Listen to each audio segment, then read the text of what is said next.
You mentioned NAFTA a little bit earlier, and I know that you're watching the negotiations quite closely. Potential to have a significant impact on our, not only Ontario's economy, but all of Canada.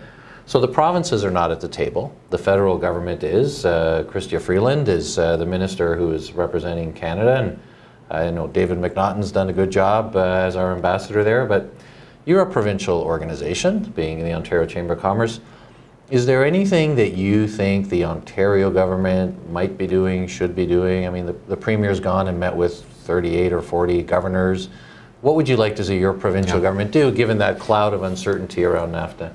Look, I want to give huge kudos to the Premier on this file and on the work that she has done personally to go to every state capital that will have her and to build, including very recently, an MOU with the governor of Indiana on how to enhance trade between Ontario and Indiana. It's true, this is a federal jurisdiction, if you will, but Ontario is the single largest contributor to the import-export market in Canada, and so we have, while Canada is the #1 trade partner for the U.S. And for most states within the U.S., Ontario alone is the #1 trade partner for over 20 U.S.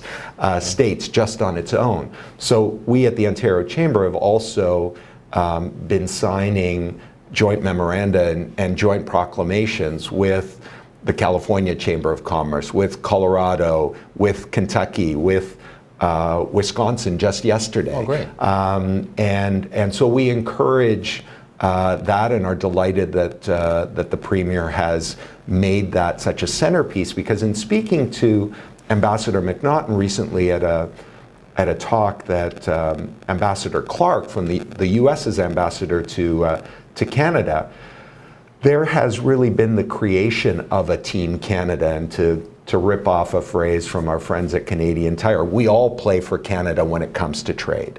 And I think building those local U.S. voices to remind the President how important trade is, how integrated our economies are, is an important part of the negotiation.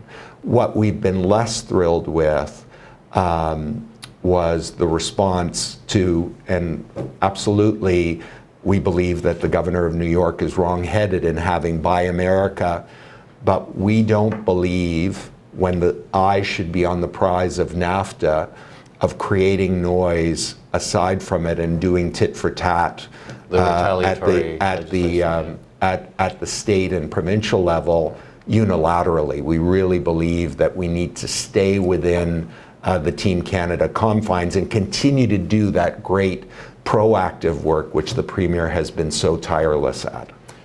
And without giving anything away, given that you lead a major business organization, anybody from either the provincial or federal governments talking to you about contingency planning in case NAFTA does get blown up and stops being enforced?